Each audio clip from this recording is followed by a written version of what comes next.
Hello, Icon community. It's Sean Kokoska, and I've got a special treat for you guys today. In fact, I've got Tim Harris. Now, some of you are thinking, why on earth would you bring on one of your competitors to your show? Well, I got to tell you, his content is raw, it's edgy, and guys, you're going to gain so much value. Now, Tim and I go back 25 years at least, back to the star power of Howard Brinton days.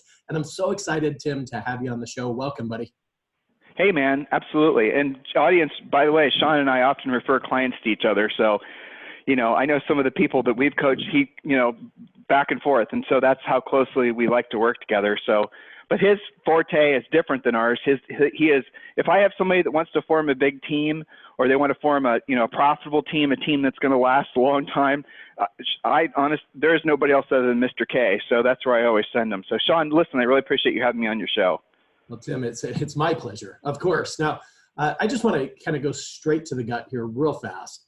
You made an announcement back in January, okay, that you were shifting over to EXP, even though you had all these clients and different brokerages, large brokerage, medium-sized, small, and you made this announcement that you went over to EXP. Tell us why.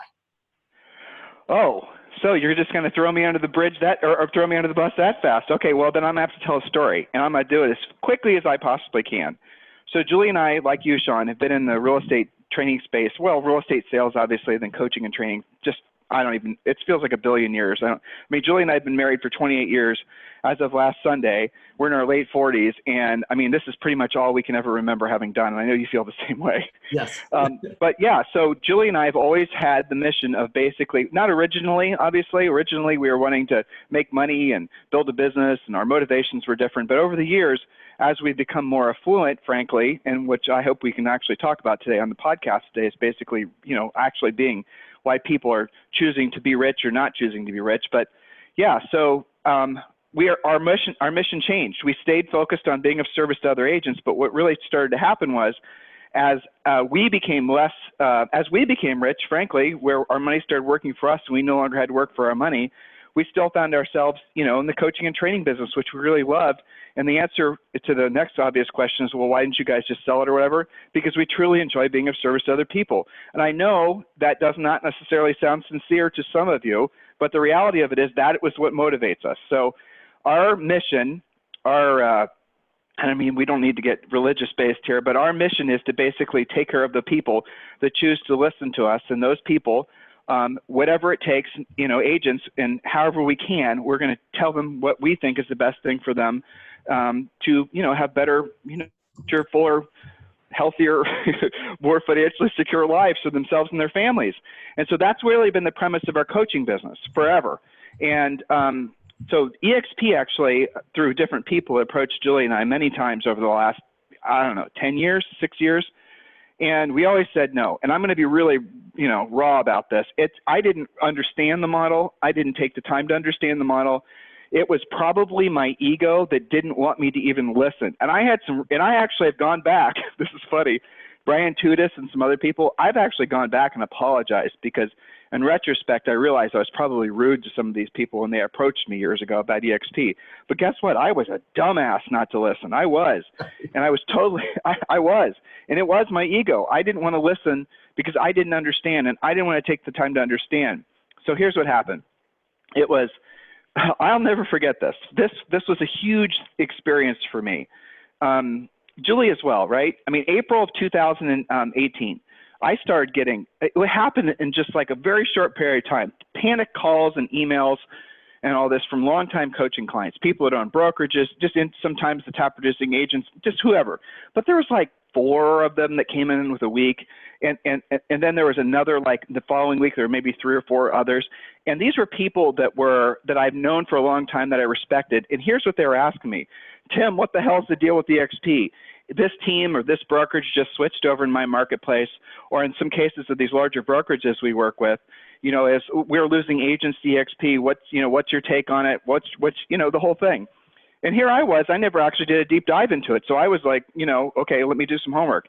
And then I reached out to some people, 2 or 3 people in the industry who I have respect for, the people that I go to for, advice when I need it, and those types of people. And one of them, which you and I both know, I'm not going to mention his name, but kind of laughed at me.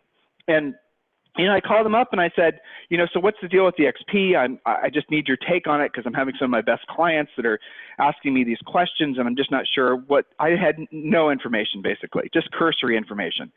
And he laughed at me and said, Tim, why aren't you involved with the XP? That doesn't even make sense even remotely. And then he connected us with some folks at EXP, and then we started going down that path. But this is how dumb I was. I still wasn't convinced. And so what happened was EXP had a couple of events, and this is what really got me over the edge. The story, I'm going to just shorten the story, but this next reason is the big one. So at the time, Julie and I were living just north of Austin, Texas, and Georgetown, Texas. We now live in Dorado Beach, Puerto Rico. And so, we're going to an event. They had Gene Frederick had an event. I think it was down in San Antonio. I don't remember.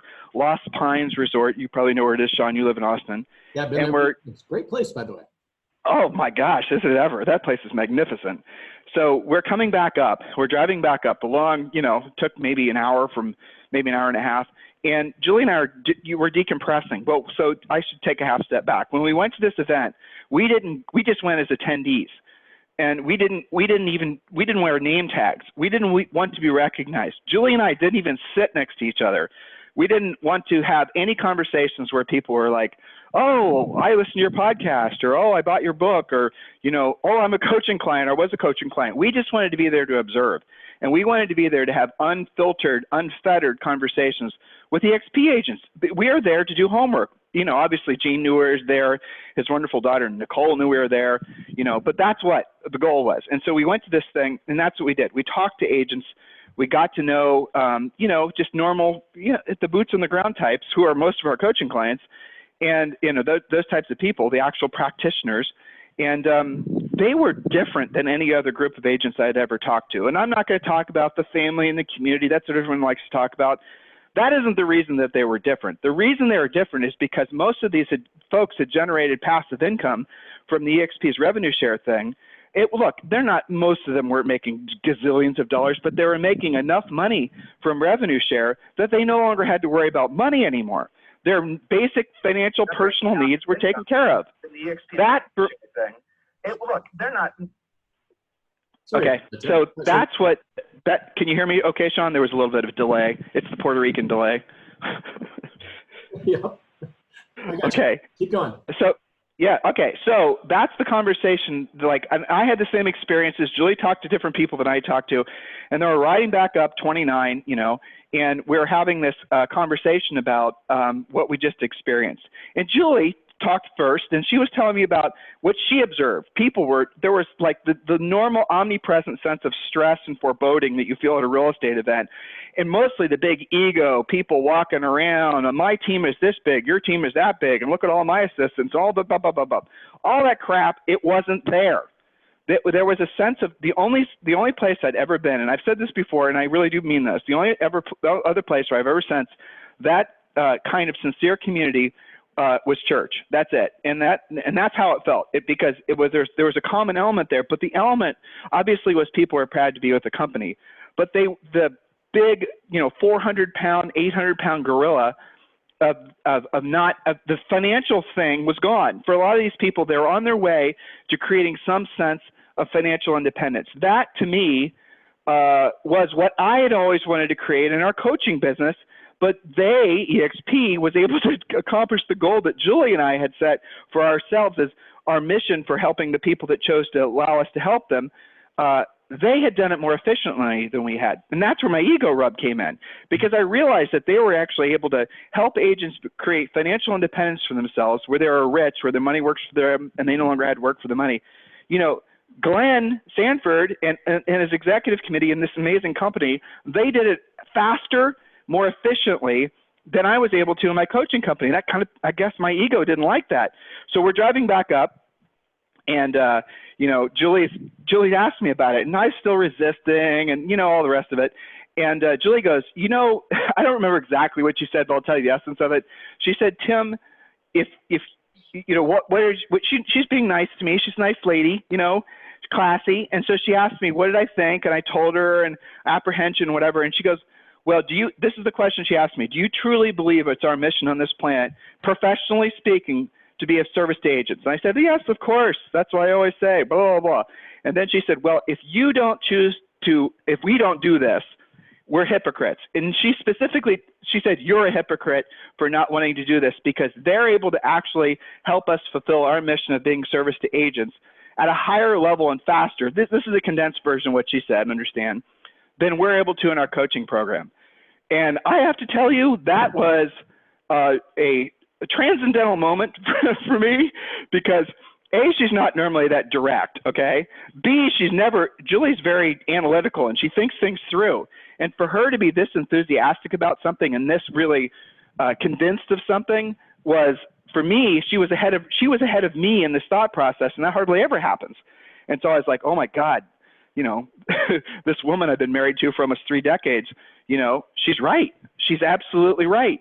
And then after that, basically, I got past my own bullshit, and then I started really understanding what an amazing thing EXP was. But I realized I'd been holding myself back for just who knows stupid ego reasons. That's the only conclusion I can come to.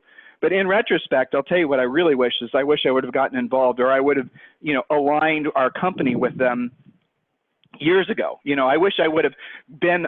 The number one question, Sean, that we get from all of our podcast listeners, from just everyone we come in contact with, it's probably one of the top 3, is how should I choose my broker? And we'd always give them the lamest answer, because we always wanted to be broker agnostic. Right. By being broker agnostic, I was only looking out for my own self-interest. Here's what I mean. I didn't want to piss off brokers, because I didn't want the brokers to blackball us from having access to their agents for the sake of selling coaching, okay? I was only looking out for my own best interests. You guys understand? So that was something that I had to get past. But here's what I discovered. So the answer used to be, well, whichever broker's, most convenient for you. All brokers are about the same. Those are the types of answers I used to give. And now I say, look, for 99% of the agents out there, EXP is without a doubt the only broker they should be considering, for all the reasons that, that most people don't still understand. Most agents out there, they still have the same area of resistance that I did, their own flavor of it. But once they get past it, like I did, then they realize, oh my gosh, this is exactly what I've been looking for. This is the reason I got into real estate. This company is actually not only an incredible real estate company, the best real estate company in terms of the technology and the support and just everything, their whole systems, their whole approach, just for, real estate, but the other benefits, the financial benefits they have for real estate agents, Jay Kinder said this, and I agree. Once you see it, you can't unsee it, right? Once you understand it, once you've actually been exposed to it, you go through these levels of acceptance. I know I did. The first level is, oh, that can't be true, right? Then the next level is, how can they possibly do that? That doesn't even make sense. How can they make any money? Blah, blah, blah, blah. You go through all these sort of like, you think you're smarter than them phases. And then you move past that, you do some homework, you realize the other people that are aligned with EXP, and then you go, oh my gosh, what this truly is, and this is how I feel now. As I like to joke, I'm a slow learner, because I probably am, but how I feel now, and I'm 49, and Julie's in her mid-40s.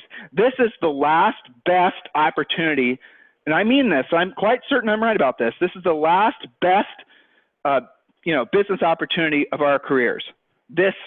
Being involved with EXP and being involved with a company that's growing like they are. I think I answered your question somewhere in that long diatribe, Sean. Yeah. Well, that was a profound statement. There's no doubt about that. With that said, Tim, I think that a lot of people do want to create financial independence. I think they want to create financial wealth. They want to be as rich as they possibly can. Yet the challenge is they're not open to aligning with the right model that's going to allow them to get there. So they're really set up for failure, aren't they?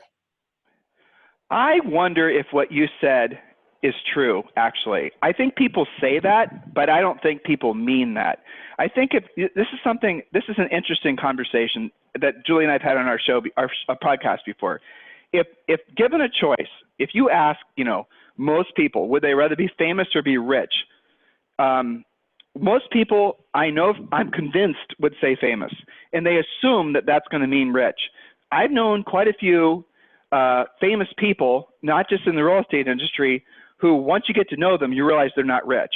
I've had, Sean, you have the same types of coaching clients that work directly with Hollywood actors and, all these big names that I had I don't want to drop names. Most of my coaching clients are signed NDAs with the clients they're working with, but let's just assume these are people you've heard of. But you would be shocked, listeners, how frequently a lot of these people, especially if they've not been making movies for a while, they don't have any money. They're basically borrowing money. They're using credit lines. They're just moving shells around on the table, but they're not adding any new players. So that's ultimately what it's interesting is human behavior. If given a choice between being famous and being rich, most people choose to be famous. So if you had to be rich and no one knew who you were, how many of you would choose to be rich? And here's, again, I think the reality of this is most people would choose fame. Why? Their egos. Because most people are willing to pay for the perception of love and adulation from strangers more than they are to be truly free. And by truly free, the only way on this planet you can be truly free is by being rich. I agree with that statement. There's no doubt, Tim. All right. So you asked me a question yesterday. In fact, you texted it to me. Do you have a moral obligation to be rich? What does that mean? Well, I've really been thinking about, so our book at, it's available at Barnes & Noble and Amazon and all the rest of it. It's called Harris Rules. So Julie is my quote unquote writing partner, but the truth is I just come up with the broad strokes of ideas and she does all the heavy lifting. So I've been working on this concept of, do you have the moral obligation to be rich? Because I think you do. I think I do. And so I've been, I've been just working on this in my free time for the past, honestly, on and off, probably 3 months. But define what the word moral means, relating to standards of good behavior, honesty, and fair dealing, or showing high standards of this type. A high moral man or woman, it's her moral obligation to tell the police what she knows. I mean, these are things I got from Webster's Dictionary in preparation for your show today, Sean. But here's the other thing that's interesting. I think about this too. Like, if you knew you had the moral obligation to be rich, like your actual, your actual moral obligation was to literally be rich. And so we have to start out with what the definition of rich is, because that word nowadays in this PC political weird world actually for some people it's become offensive, right? People don't say it's offensive, but it is offensive. How do I know it's offensive to people? Because when they see rich people, or when they, they're themselves not rich. Why are people choosing not to be rich? Because at some level, they must find it offensive or not it's not something that they want to, it's worth them doing. Let me define that and drill it down. So what is rich? The definition of rich is really quite simple. It's where your money works for you and you no longer have to work for your money. It's where your money works for you, you no longer have to work for your money. That means that for you to be financially free, if you have 10,000 or 15,000 or 20,000 or even 5,000 coming in passively, and you don't have to work for that money anymore, by that definition, and I've given you a very simple definition, you are rich. Because your money is working for you, you no longer have to work for your money. Now, some of you guys are going to want to drill down, you're going to know what vehicles to create the passive income from and all that, but for the sake of what we're doing here today, I don't think we have time for that. But I'll tell you the most efficient model I've ever seen, aside from investment real estate, cash flow real estate, aside from equities that pay dividends and all that, I've never, ever seen anything that can produce, essentially financial independence and you being rich as fast as what EXP has done with the revenue share model. I've never seen anything like it, to the extent that, Julie and I have dozens of rental properties, and most of them are paid off. We have them all over the country. And so the rental properties themselves, if I were in my early, like Julie and I bought our first house when we were in our early 20s, while we were still in college, actually. And unfortunately, we sold that one, but pretty much everyone after that we kept. So if I were able to leverage the power of the revenue share through EXP, I'm not so sure I would have purchased rental properties like we did. I don't think I would have. Because the amount of money and the amount of time and the amount of effort and the amount of years, I mean, we've been doing this for 30 years, guys. All of that is, you can make more money from the revenue share thing. And I know people that have done it inside 2 or 3 years. What it took Julie and I in terms of passive income, what it took us basically most of our, adult working lives so far. That's something I've never seen before, but I don't want to go down that path anymore because people might get bored. So the thing you have to understand ultimately is rich is where your money works for you and you no longer have to work for your money. So I wrote down a couple of micro points on that. You mind, Sean? Go for it, Tim. Take it away. So this took me forever to accept as a human. and it was painful for me to realize this. And I might tell you a personal story, but I probably won't. So here's the simple fact. No one, not even your mama, wants you to be rich. Nobody wants you to be rich. You know, I want you to think about that for a second. Some of you are going to be offended by that. Here's how I discovered this to be true. When you think about what happens when somebody is rich, when somebody no longer has to work for their money, where they all of a sudden start becoming independent of all the things that we in this society have gotten used to being dependent on.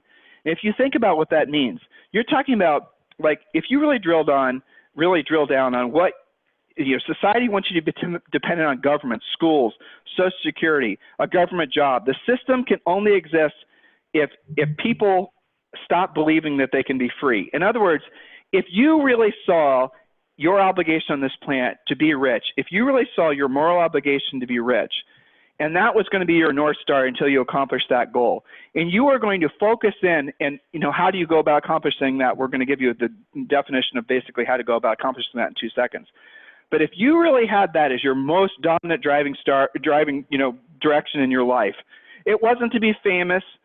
Look, you're going to want to form your own business, and real estate's my favorite business to form, but you're not going to want to waste a lot of time on things that are not going to put immediate profit in your pocket.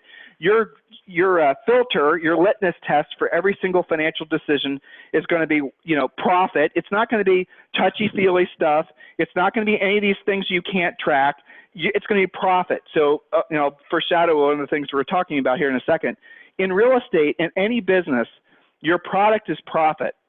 In other words, you might be in real estate, but your product is not selling houses. Your product is not closings. Your product is not happy customers. Your product is not your team. You're not all this stuff. Your product is profit. And if you're not producing bushel loads of profit in this business, especially coming out of the seller's market, if you're not producing profit at just a ridiculous level, I'm talking about profit margins in your business of 60 to 75%, which is unheard of nowadays because most people are pissing all their money away on things that don't make them money, and they don't realize that they're doing that. They will realize they're doing that as soon as the economy shifts, as soon as the housing market starts to tank. That's when people are going to start realizing that, maybe I shouldn't have spent that much money on that branding activity, considering there was no real traceable evidence that I was making any money from it. Maybe profit should be my profit, my product. Maybe I should focus all my best energies every day on all my business decisions on whether I'm going to make profit. Maybe those 3 buyer agents that I have there who I've been trying to develop, all the things that people say, maybe they really should be, fired because I'm not making any profit from them. We can drill down on that if you want to, Sean, but that's, one of my favorite quotes, Tim, is from Jim Rohn. He said this, he said, "You can help 1,000 people a day. You can't carry 2. Yeah, there you go. Yeah, I love that. People that have aligned with buyers agents, they have not set them up for success. They have not improved their knowledge, their skills, their mindset, and habits to get them to go out and produce for them. Unfortunately, those people fail miserably. And here comes the rainmaker, the team leader, who's supplementing the costs associated with carrying their team through their own personal production. As you can help 1,000 people a day, you can't carry 2. So let me just segue into a real quick point, Tim, and that is that I've spent the last 10 months developing a team training program. Guys, leverage that training, leverage that accountability through Icon Coaching. Allow us to get these people to a position of profitability to make you a lot of money. So you can leverage a model to make money, as Tim mentioned, with EXP, to align with that model, to really create a significant amount of financial wealth in your world simply by shifting to a model that allows you to gain the compensation through the production of others. See, focusing on personal production, that's noble. And yes, I've made millions of dollars selling real estate. Tim, same with you, right? And you'll make one heck of a living doing it. Yet if you truly want to create financial wealth, you've got to either align with a model where you're building a business, or like the rev share model at EXP. That's kind of a no-brainer for a lot of you, no doubt about it. In fact, Tim, you had a code or something that you wanted me to bring up to. Oh yeah, definitely. So listen, thanks for mentioning that, Sean. You guys want to text the word EXP1. That's the number 1. Text the word EXP1, and you got to text this right away to 888-111. So 3 8s and 3 1s. Text the word EXP, then the number 1 to 888-111. And there's a really cool 7-minute video. Actually, there's like 5 or 6 videos that you'll get an instant link to, so you can start saturating your mind with all things EXP. That's really the gateway for you guys to start basically fast tracking what took me 5 or 6 years to sort of accept, Right.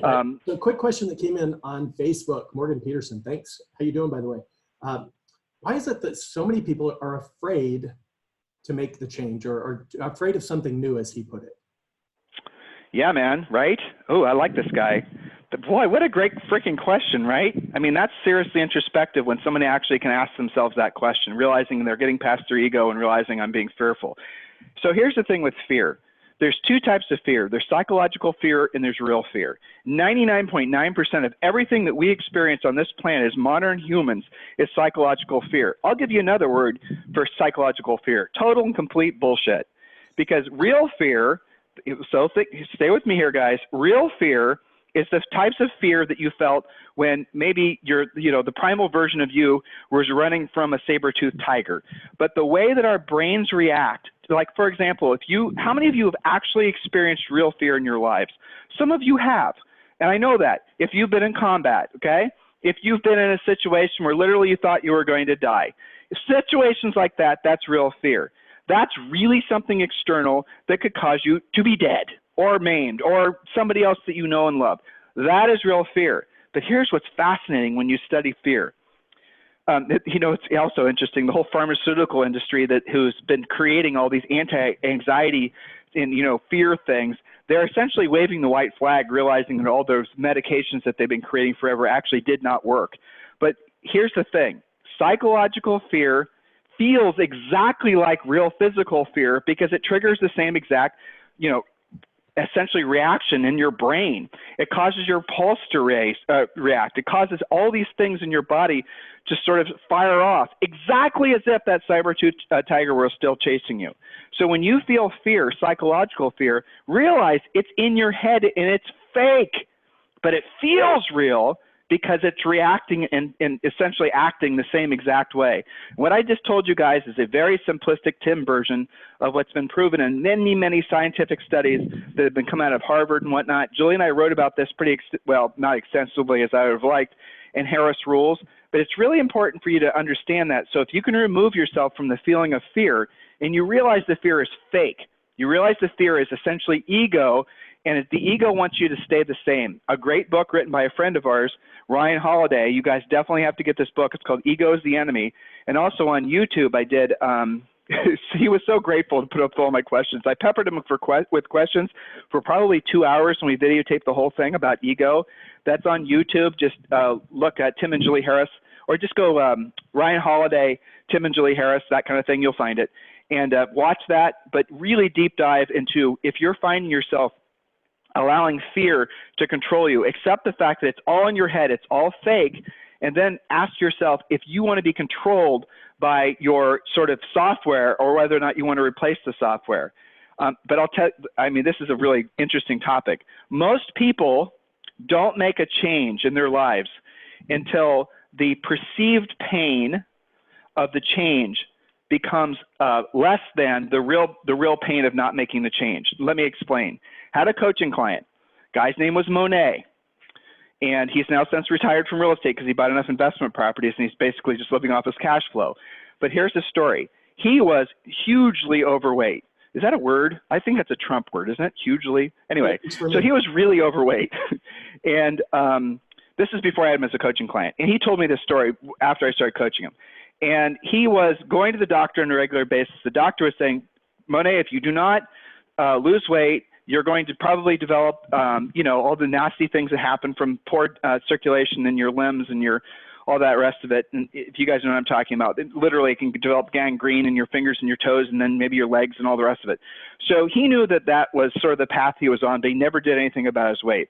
So he goes to the doctor. These are all the details I have. So some of you will obviously be more medically educated than I am. So just bear with me if I'm making any mistakes in my explanations. Just get the overriding, theme here.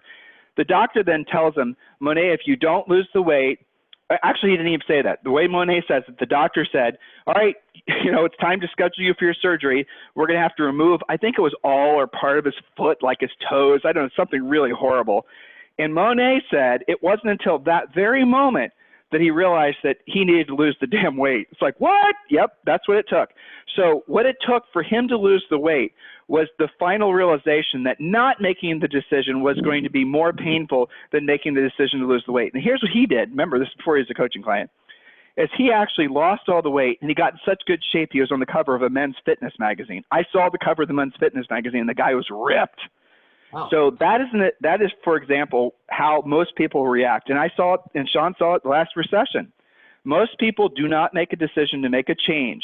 They'll, this bad business model is going to work. I'm going to keep buying leads. I'm going to keep doing this. I'm going to keep doing that. Well, my cash flow sucks. That's okay. It's just a short-term aberration. I'm not going to fire anybody. I'm not going to change my business model. I know my profit margins are less than 10%. Okay, now I'm having to borrow against my house. Okay, that's good. The business will return. Now I'm having to cash in my kids' 529s. That's okay. The business will return. 6 months later, most people are bankrupt. Because what people do is the perception of the pain of making the change is greater than what they, or is less than what they perceive the pain from having made the change. Hopefully that makes sense. Well, it does. So when you're the bottom line is that the greater of two pains will always win. It's the pain of not changing, or it's the pain of making a change. No doubt about it. Which is a greater pain? The pain of doing the work, or the pain of not doing the work? But what's funny, Sean, is when you're talking with someone, I mean, you started out by asking me about EXP questions, so I think we're going to keep that on the recurring theme. I have folks, just like you do on a regular basis that are asking me about brokerage, especially as, we're coming out of this boom cycle and people are facing down the realization that we're going to be probably in recession. Guys, I'm not being political here. We're just looking at the, financial, tea leaves. We're going to be probably in recession sooner than later. And there's going to be a pullback on housing. There already is. Most people in the upper end, coaching clients, I know, Sean, you and I have talked about this. On the coast, they're painfully experiencing that now. You're going to start seeing that awash the whole country. Then you're going to start seeing buyers get jittery about catching a falling knife. And then sellers, the whole, Julie and I did a series on the phases of the real estate, crash and recovery. It's on our it's timandjulieharris.com, where you guys can find it on Stitcher or iTunes. It's called Real Estate Coaching Radio. We talked about all this. But here's the bottom line, is what you're going to see is you're going to see a lot of agents, wait too long to change brokerages, wait too long to cut back on expenses. And as a result of that waiting too long, they're going to be financially wiped out over the next 12 to 24 months. The time to act is now. Don't wait. Don't in your mind look for external reasons to say, oh, Tim, he's full of shit. He doesn't know what he's talking about. Housing market's going to be rock stars forever. It's never going to end. Guys, it's over. Okay, we're at the end of the cycle. Whether it peters out or whether it drops off a cliff, it does not matter. The fact is that the rules have changed. You've got to get ahead of that. If you don't get ahead of that, you're going to suffer from not having moved fast enough. Sean and I, he and I share a lot of friends, and we both knew people that are still suffering from the crash that happened in 07, 08. We knew people, Sean and I both, who killed themselves because of losing everything financially from that correction. Now, who knows if it's going to be that bad again? But what I do know is if you don't seriously accept the fact that, frankly, EXP as a brokerage model in a recession is going to be, that's where you're really going to see it take off. Because all these other people that run these marginal brokerages with no profit, and teams, frankly, and agents, they're going to say, oh my gosh, how do I stay relevant? How do I stay profitable? They're all going to run to EXP because it's got the best business model. It produces multiple streams of income for agents. So I think somewhere in there, again, was an answer. I was out in Vegas a couple of weeks ago, Tim, for the leadership conference that they held out there. Yeah. Into Rick Jiha. He said, Sean, I'm coaching 6 RE/MAX franchise owners, one of which is making a marginal profit, and the other 5 are supplementing the cost of running the brokerage through their personal production. Yeah, man. They can't afford to rev share because the expenses are just far too great. So aligning with that model for a lot of agents, Tim, I do think it makes a lot of sense. Sean, here's the hard part for me, okay? I know this, you and I have actually talked about this. The hard part for me is when I run into somebody who has got their head so far up their butt and they're so wanting to believe that essentially this business that they've created is going to somehow weather a financial downturn. and they've only been in business since the crash. So they've never, and really guys, the market started to recover in arguably 2009, 2010. Most of you who have only sold real estate since at the start of this great, huge seller's boom, you don't know how absolutely crappy it is when the market changes. It is devastating. So please, if all you take from our time together today is be over-prepared, hope for the best, prepare for the worst, if that's all you take away, that old Boy Scout slogan, please take that seriously, because the clouds are on the horizon, and that is just a fact. I agree with you, Tim. Now, part of the reason that I think that the attrition rate for realtors within the first 24 months is over 80%, it's because if they have a couple of bad months in a row, let's face it, Tim, they can't make ends meet, they're forced out of this industry. So to create residual income as quickly as possible, again, I think it's a must, whether you do it through investing in real estate, aligning with a model like EXP, whatever that looks like for you, residual income is paramount, undoubtedly. Now, Tim, you went through a calculation with me that kind of blew my mind. You said something about if you had $1 million cash in the bank, and even conservatively, if you're getting 4 to 6% return on that investment, what would that look like? Talk to me. Yeah, isn't that amazing? I mean, that's so mind-boggling. Wow, my brain is just firing off. I have to focus in for the sake of your podcast, Sean, because that's such a great question. I'm going to take this from two different ways, okay? So Julie and I have dozens of paid-off rental properties. We only have 3 mortgages. And we have, lots of cash flow from these properties, but it's never consistent. Our original mission when we started on this venture together was to have enough paid off. We always wanted to be rich. Now, did we always stay on that path as closely as we should have? No, but we always wanted to be rich where our money worked for us. We no longer had to work for our money. And by the time we were in our early 40s, we'd gotten to the point where we had enough cash flow coming in from our paid off rental properties. We thought that we didn't have to really work anymore, and we didn't. We started to basically pull back and we started to retire, which was weird, but yeah. And here's what we discovered quickly. Guess what? Even when you have dozens of paid off rental properties, you need dozens more, because those rental properties you've got, you might not have a mortgage, but you're going to have vacancies. You're going to have blown hot water tanks that AHS won't cover. By the way, guys, get AHS on all your rentals. You're going to have roofs that leak. You're going to have trees that fall. You're going to have tenants that vacate. You're going to have dun, right? And so it's like, and you're going to have property taxes increase. You're going to have, your situations of your individual properties are going to change. And so what we discovered quickly is, we had sacrificed. That's the word too. We had sacrificed so much to get to where we are at the point where we could just live off our cash flow from the rental properties.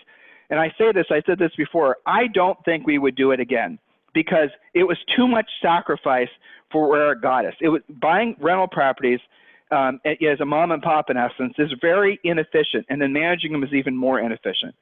So yeah, as far as residual income, that is definitely the Shangri-La. As far as advice for a new agent, first thing a new agent has to do is they have to learn actually how to sell real estate, which most people never even actually take the time to do.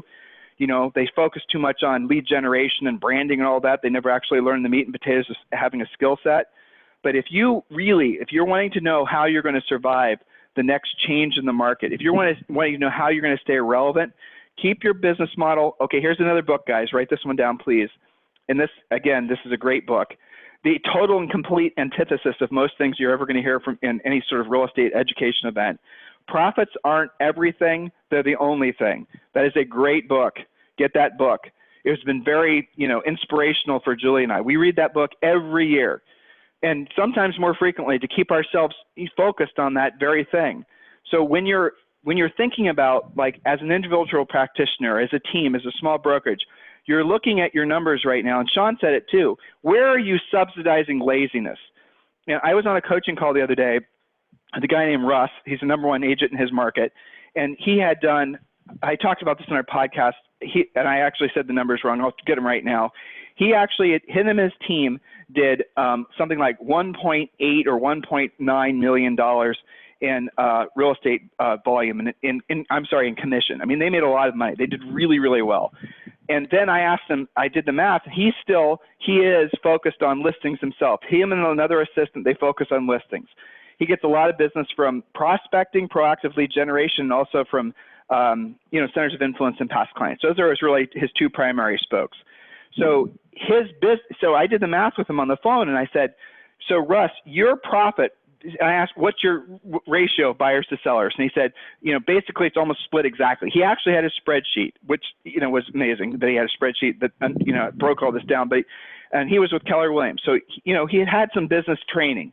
So he said, it's 50-50, 50% of listings, 50%. Okay. So I did the math. I said, so that means last year, Russ, you should have earned like right around $900,000, $1 million, basically, if it's 50-50 and there were no expenses against the listing side because that all went to profit. And he goes, no, I earned, there's like $700,000.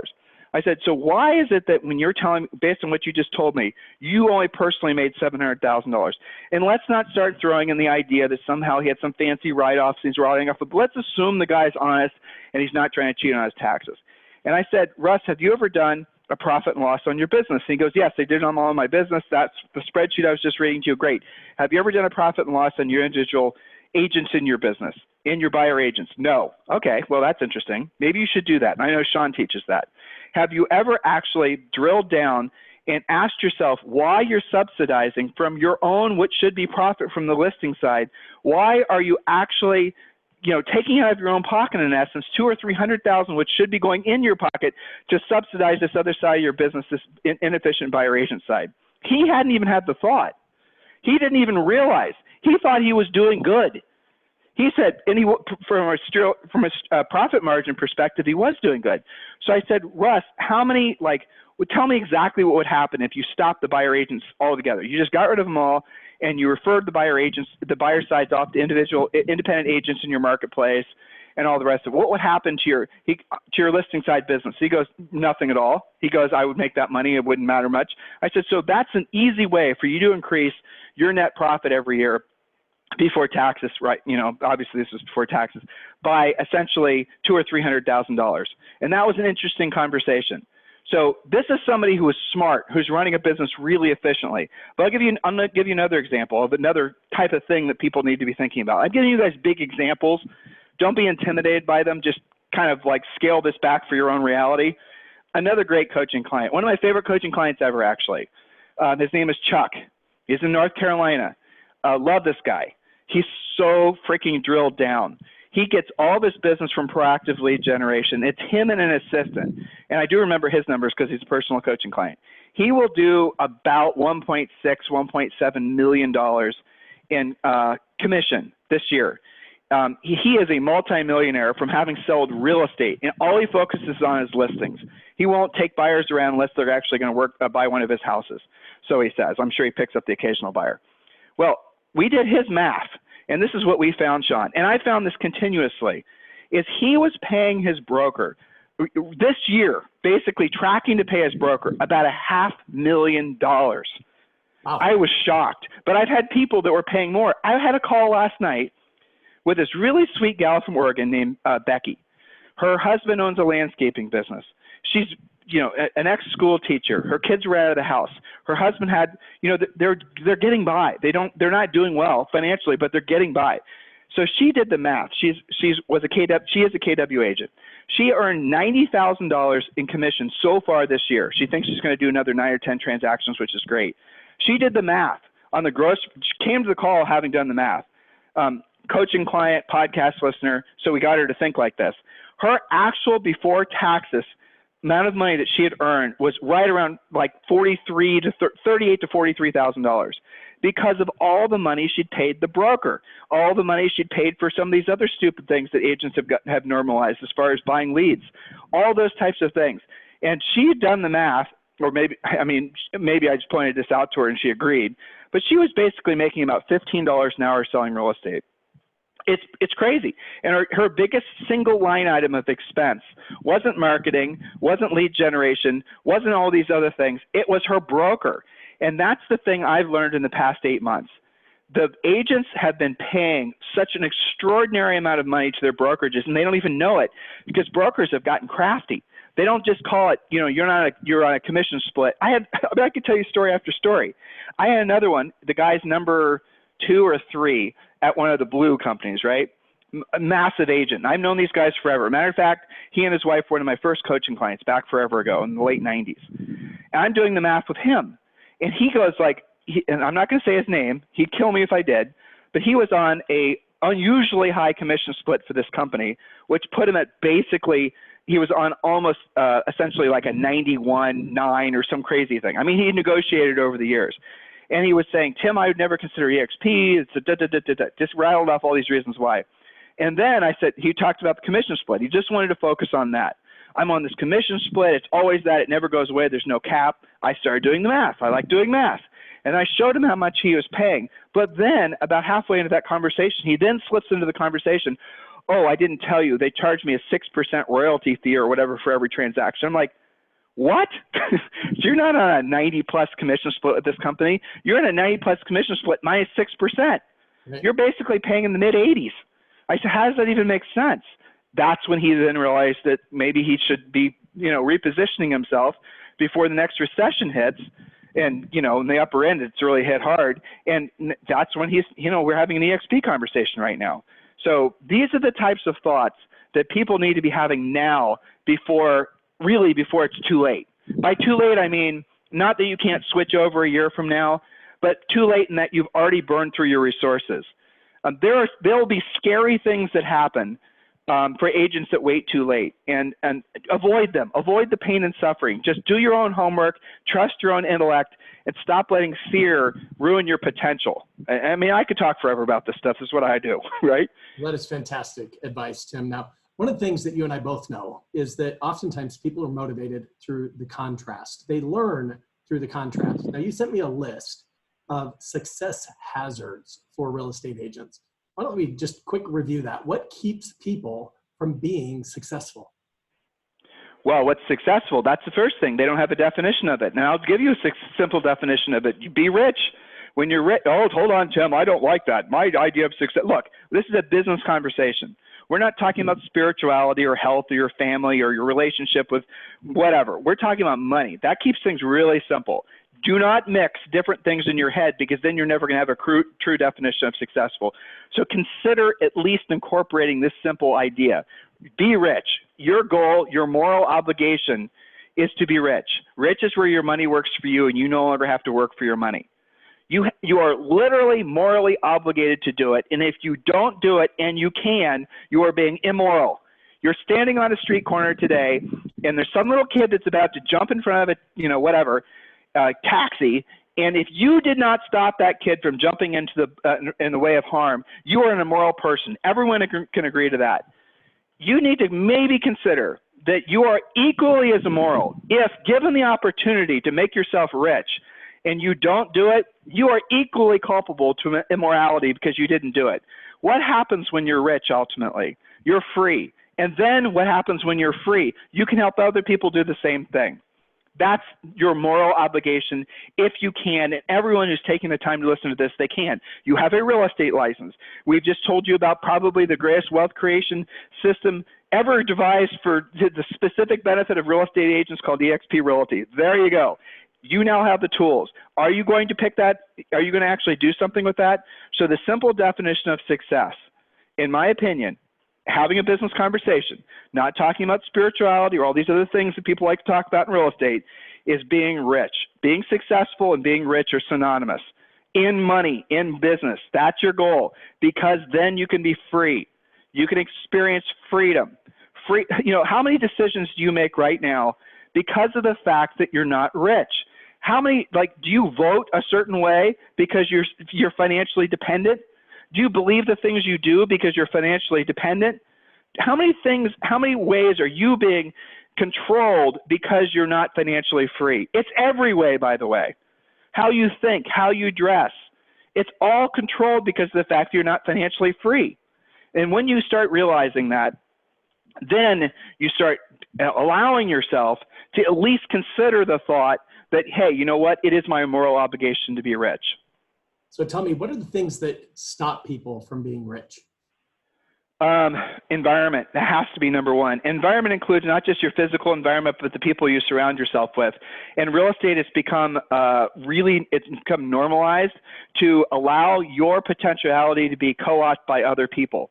In other words, you get your real estate license, and I don't know what percent of you guys can remember that. You get your real estate license. Why did you do it? Did you do it to form a brand? Did you do it to work on your logo? Did you do it to sort? Why did you get your damn real estate license? You did it because you wanted to basically have a better quality life. You wanted to pay some shit off. You wanted to go to Disney World, not sweat the credit card bill, right? And damn, is that place expensive. You know, you wanted to maybe buy a nice car, buy a boat, donate to your church, whatever were the reasons you did it. But how many of you lost track of that and have allowed your potentiality to be co-opted by somebody else's vision for you? All of you is the answer. How many of you have actually stayed true to your mission, which was originally to be financially free? If you really drill down on all the big why questions, which are valid for people to work on, but if you really drill down on that, if you really cut through all of it, the real motivator for every human is to be free. To be free. Isn't that what the reason that you got into real estate? Isn't that what you always wanted for yourself? Freedom to think how you want to think, you know, freedom to express yourself, freedom to help people how you want to help them, when you want to help them. Isn't that the reason you originally, you know, you got into real estate? If not, that wasn't the original reason. Maybe you didn't have a clearly defined reason. Maybe consider adopting that one, because then when you make that your North Star, you know, essentially financial freedom, you're going to start making different sets of decisions because you're going to want to get there quicker. It goes back to the whole Napoleon Hill thing. Like, you know, when you're wanting to create something, it all starts with basically what you focus your mind energies on. And if you focus your mind energy on a whole bunch of different things, you're never going to accomplish anything significant. But if you focus your mind on being financially free, then what's going to happen is your mind, you don't allow that thought to go. You just drill down on that, drill down, drill down. What's going to happen then is all the other things that aren't in alignment with the accomplishment of that goal will start to melt away. And they melt away really freaking fast, which is awesome. And then you're going to say, okay, how do I get there the fastest? That's what you're going to do. How do I actually maximize the opportunity for me to be finally, you know, rich and free? How do I make that happen as quick as possible? And then the answers are going to become self-evident. But what's going to be painful and where your ego is going to screw you is your ego is going to say, oh, hold on now. Look, I know that, you know, this decision we made to buy leads or to do this other thing, I realize that that's just basically training, you know, moving money from one hand to the other. And it's not actually moving the needle as far as making me rich. It's not actually, you know, all these, then your ego is going to say, oh no, hold on. We got to wait that out. Oh no, look, we've been doing this postcard campaign for 5 years, and okay, look, we can rationalize continue to do it because we pick up an occasional deal and we, you know, convince ourselves that it's somehow going to work like gangbusters one day. You keep doing it. You keep spending money on it. You keep this on this line of thought as you never increase your net worth. What if you all of a sudden were to replace that with, my goal is to be rich and free. And once I'm rich and free, then not only will I have created that for myself, not only will I have created that for my family, but maybe I'll create a legacy. Maybe I can pass them. But how about this? When you're rich and free, you don't really have any problems. You don't have any problems if you can write a check to make it go away. Even the shittiest problems that humans ever experience on this planet, and there are some horrible ones, are not as bad when you're rich and free. But you can not only just make your problems go away when you're rich and free, you can make other people's problems go away when you're rich and free. Do you guys understand? So you have the moral obligation to be that person for other people if it's not strong enough for you to be it for yourself. Got it. So why do agents lack focus on a moral obligation to create financial wealth? Why do agents lack focus on the moral obligation to create wealth? Is that the question? Yes, sir. Because they never had the thought. Okay, I was raised in the church. I was raised Presbyterian and then Catholic, and I was the whole conflict, and I had to work on this forever, right? And most people listening, you guys have these same mooring lines to, you know, steal something from Fred Gross. You have these thoughts that you don't know. You have software that's floating around in your head, and you don't realize how obsolete, not necessarily all of it is, but at least part of it is. And a lot of the software that I started to root out of my head, it was cathartic. It was through coaching, is, you know, essentially all had to do with wealth accumulation. Because a lot of people will say dumb shit like more money doesn't make you happier. Or they'll say like rich people aren't happier. They'll say stuff like that, and then you'll hear it on, you know, the news, or you read it in the paper. A new study came out that said, you know, people's, you know, satisfaction in life does not dramatically increase when their income goes from this level to that. Bullshit! How could that even possibly be true? Honestly, how could it possibly be true? It's not. Those people all have agendas. And I'm going to tell you what their agenda is. Their agenda is to keep you dependent. Their agenda is to keep you essentially politicized in the same manner, reinforcing the idea that you have to be dependent. Here's a scary fact. I think this is sad more than scary. Something like all of you listening, okay, a simple statistical fact, when you reach the age of retirement, which like I don't even know what that is in real estate, but let's say 67, will either be dependent on the government or a family member or both just to survive. Is that not shocking? By the way, you can go to Social Security Administration's website. They have unbelievably cool statistics that you can just download and read like I just said. But that's an amazing thing. So you guys will have your entire lives to be rich and free, to build that, to you know, essentially, and then you don't do it. And most people don't do it. So why? Because they're not exposed to this type of thinking. Matter of fact, they're surrounded by people, you know, media, books, beliefs, all these things that want them to be dependent, never want them to be rich and free. When you see people talk shit about people who are rich and free, you don't think that subconsciously affects how you think about it? Like if you hear people, and it's omnipresent on every place but Instagram, basically. It's omnipresent that if you have anybody who's accomplished something at a high level, people are like, oh, that guy's a rock star, great job, oh, it's great. But then they all say in the shadows, oh, they must have stolen it, they must have cheated it, they must have shortcutted it, they must have screwed somebody else. I've heard people say that in order for, and you guys have too, in order for a rich person to be rich, he had to take from a poor person. In other words, there's not enough pie. You know, everyone has to, you know, the rich person's gobbling up more than his fair share. Look at the statistics that come out during this, you know, political season, where they're saying all this shit that's supposed to be incendiary to get people to still believe I need to vote in this particular direction because I need to be protected, and these people that want my votes are going to protect me from the evil rich people and the corporations. They're going to take all my power, and they're trying to keep you dependent. That's what they're trying to do. They're trying to keep, and brokerage models are like that too. EXP is not, by the way. EXP is entrepreneurial. EXP reinforces people being creative. EXP totally reinforces people, you know, essentially creating pathways for long-term wealth. That was one of Glenn's original motivations. He talks about that. I love that. Who talks about that? Did the founder of your real estate brokerage talk about how he's going to help agents to become rich? I don't think so. I've never heard it before. Very good point. Well, and EXP, from what I understand, shares 50% of the revenue back to the agents that help them grow.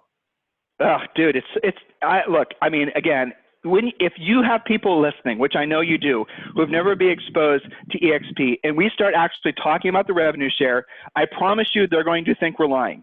Okay, so the best thing for you guys to do to expose yourself to this information and learn at your own pace is just do what Sean suggested earlier. You know, they've got a killer video that you guys can watch. Just text the word EXP, then the number 1 to 888-111. Text the word EXP, then the number 1 to 888-111. Just do it. Watch the video. Make your own determination. Some of you guys will be slow learning dummies like me, okay, who will take too long to make a decision. I hope, I pray that 10 years from now, I'm not looking back and saying to myself, one of the biggest business mistakes I ever made was not taking action on EXP earlier, sooner, faster. But I bet it will be. I bet it will, honestly. And some of you guys are going to create all these excuses. There's no EXP in my market. Good. That's called good. You'll understand more when you watch that video. How can the revenue share possibly work? I heard somebody saying that da-da-da-da-da. Guys, EXP is traded on the NASDAQ. They're now part of the Russell 2000. They are a publicly traded company. They are audited by the FTC. This is not a company that's some fly-by-night idea run out of somebody's basement. This is a legitimate, big-time, at-scale, mature business. So don't start looking for excuses not to at least give yourself the opportunity to learn it and explore it. You know, like I said, don't be like me. Don't take too long. Move on this now. Because, guys, you can create money through EXP through multiple channels. The old conversation is what are you paying your broker? The new conversation is what is your broker paying you? I love that. That kicks ass, right? I got a question for the audience. That is, are you the type of person that makes decisions, or do you procrastinate to the point that the decision is made for you? Yeah. That's the whole Monet story I was telling earlier with that big guy who had to lose weight or he's going to lose his foot. You just told it more concisely. Thank you for that. Well, you got it. I wanted to swing back and loop back to another point that you made, and that is fear really real, right? We have a series of icon maxims here, and I want to summarize that, underline it, put it in bold font and an exclamation point behind what Tim said.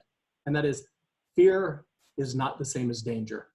And by the way, Greg Schweitzer, thank you for that, by the way. Fear is not the same as danger. Isn't it cool though, Sean, about that very thing? I like, if you allow, dude, if you give yourself permission to accept the fact that everything you're fearful of is fake and it's in your head, well, if you just like bounce that around your brain for a little bit, just allow it to seed in, allow it to just germinate, just, plant some roots here and there.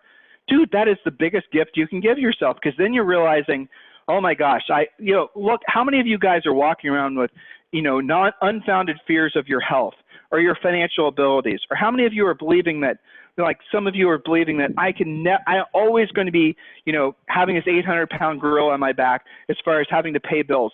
Why don't you freaking give yourself the opportunity to be rich and free? Because you're fearful of making a change? What? Look, the change is going to be made for you. It happens all the time. You can't stop it.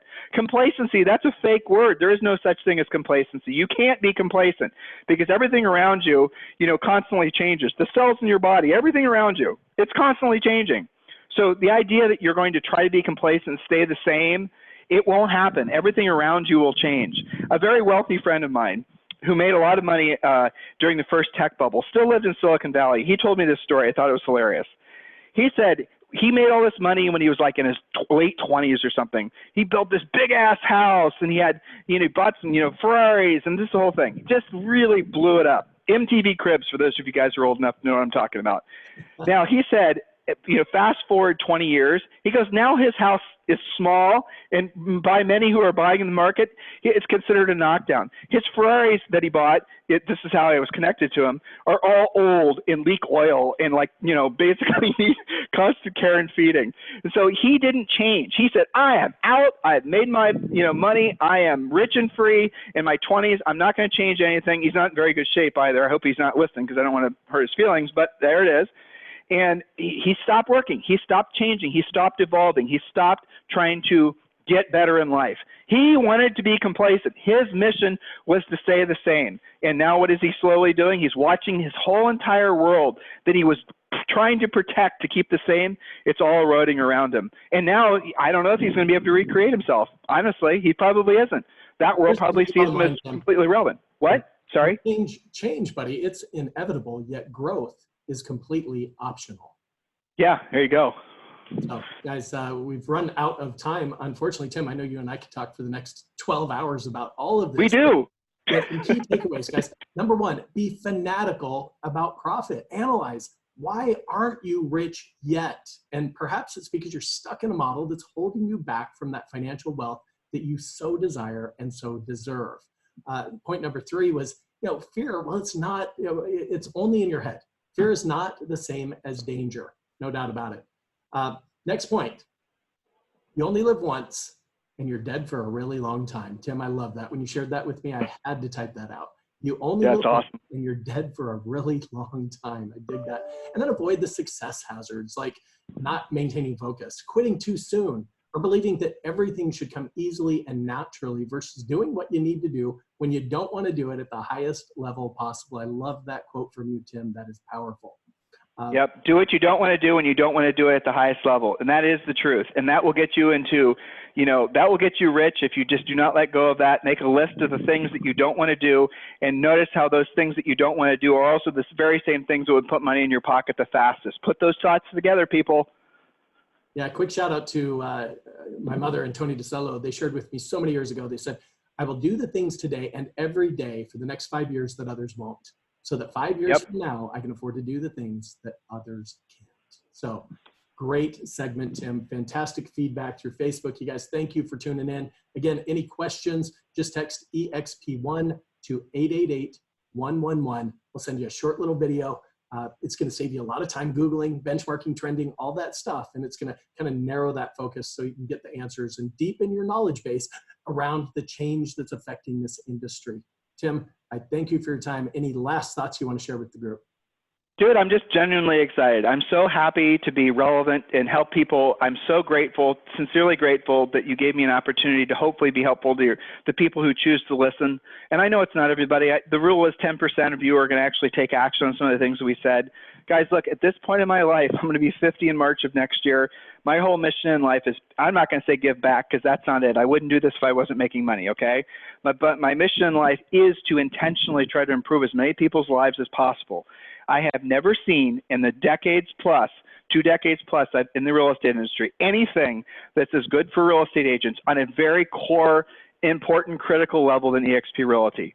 Okay, never. And if you guys don't at least do a deep dive on that, you're missing it. And you're missing something that you're going to regret missing. This is the biggest single best opportunity for agents to create true freedom that I've ever seen in ever. And I've asked people who've been in the business for longer than me, and they've never seen anything like it either. So do what Sean suggested and text EXP1 to 888111, and you're going to get a really cool, it's not just a 7-minute video, but I guess there's 3, I texted it actually when Sean was talking. There's actually 3 or 4 other videos you get there where you can get more information on that. And guys, that is your next natural step. Do that now. Do not think twice. Why would you wait? Text EXP, then the number 1 to 888111. Sean, thank you, man. It's always an honor to talk with you. Likewise, Tim. All right, we'll talk again soon. Until next time, guys, be on purpose, be productive, and as always, be powerful. Bye-bye, everybody.